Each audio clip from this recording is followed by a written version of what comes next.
Hello there. So letters of no confidence are being issued, are they, Boris? Just what did you expect?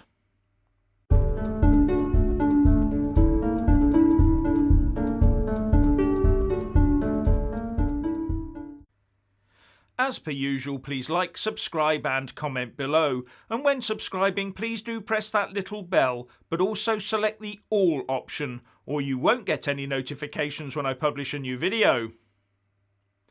This could well be the start of a descent down the slippery slope to eviction from number 10. But don't think things will get any better even if he is forced out, because we'll probably just end up with a pro-EU Tory wet with the tendency to want to follow Austria's example. And right now, Boris is leaving the door open to just that, because he isn't fitting the job description for a proper Conservative and Unionist Party Prime Minister. And he's also broken his election promises, broken his own laws, overseen a government and its advisers who have broken their own laws, tried to cover up corruption, and couldn't even get the flat over number 11 Downing Street refurbished without controversy.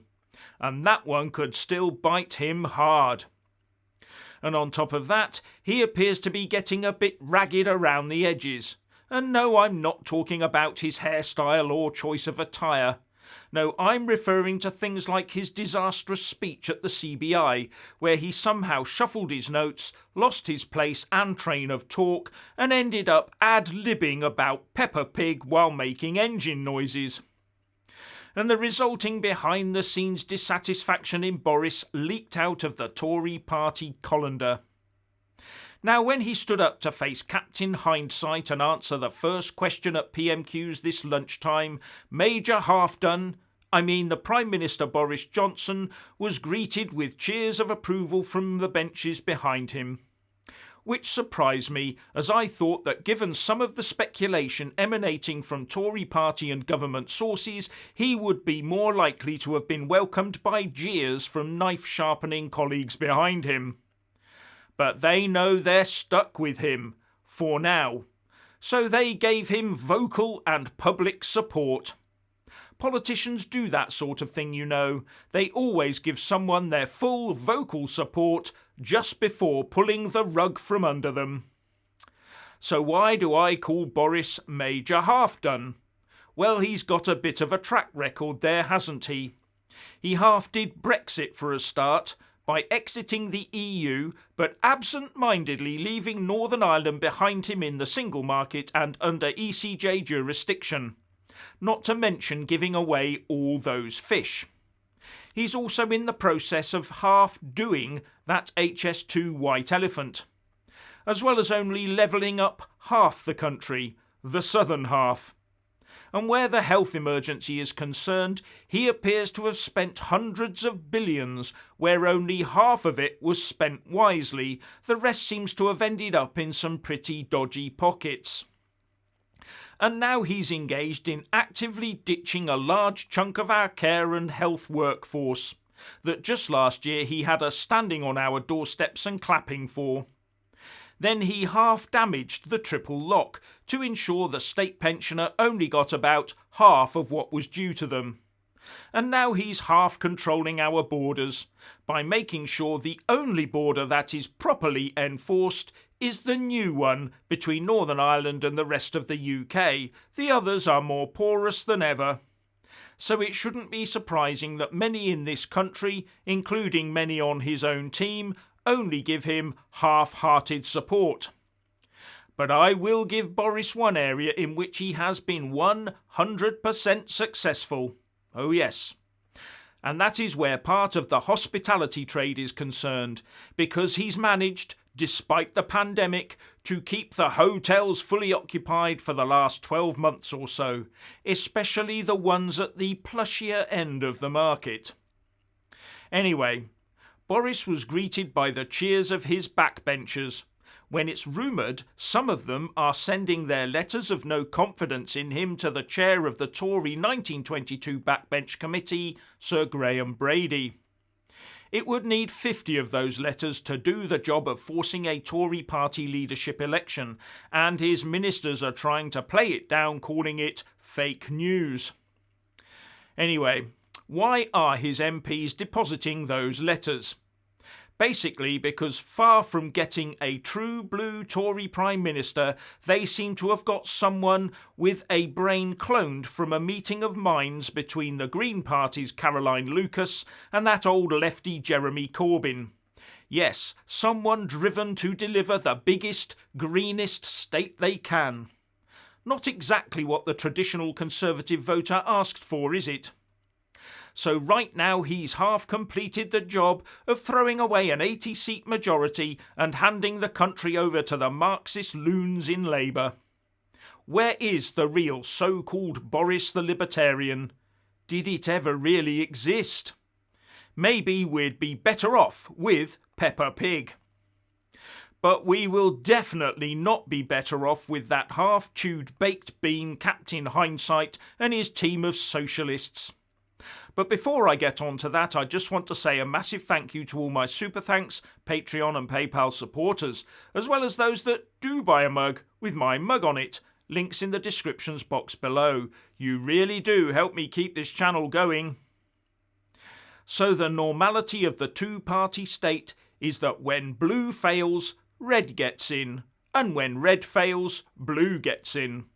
The trouble today is that the reason the Blues have failed their supporters is because they have redder policies than the Reds do.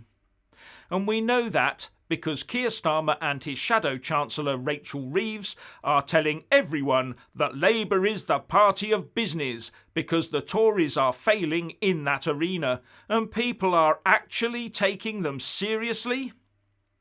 But it's more a sign that Labour has nowhere else to go because the Tories have parked their tanks on the red grass of big government.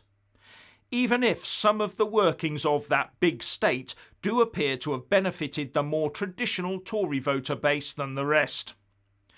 But Labour have also now learned that to say nothing of consequence and to support nothing controversial is the way ahead for them.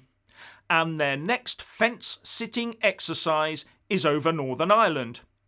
Yes, the Labour Shadow Secretary for Northern Ireland, Louise Haigh, backs the Union of the United Kingdom so much and to such an extent that she's declared that Labour would be neutral in a border poll in Northern Ireland. Her Labour Party obviously does not want to offend anyone. And as an excuse for her non-support of the union, because that's what it is, her excuse is that it's in the Belfast Agreement. Well, it's not. And you wouldn't find the government of the Republic of Ireland staying neutral in such a poll, would you?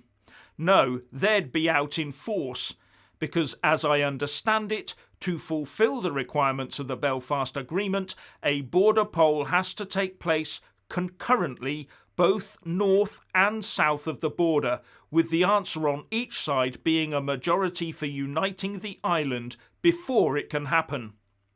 The whole island of Ireland would have to vote on the same day. And Labour say they would not make the case for Northern Ireland to stay in the UK. It sounds to me like Labour does not think that those in Northern Ireland benefit from being in the UK, so they can't make the case for it.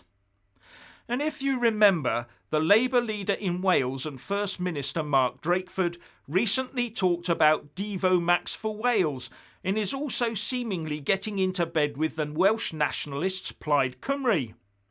Is an anti-UK pattern developing here within the Labour ranks? Maybe that's the plan, break it all up, reverse Brexit and force us back into the EU piecemeal.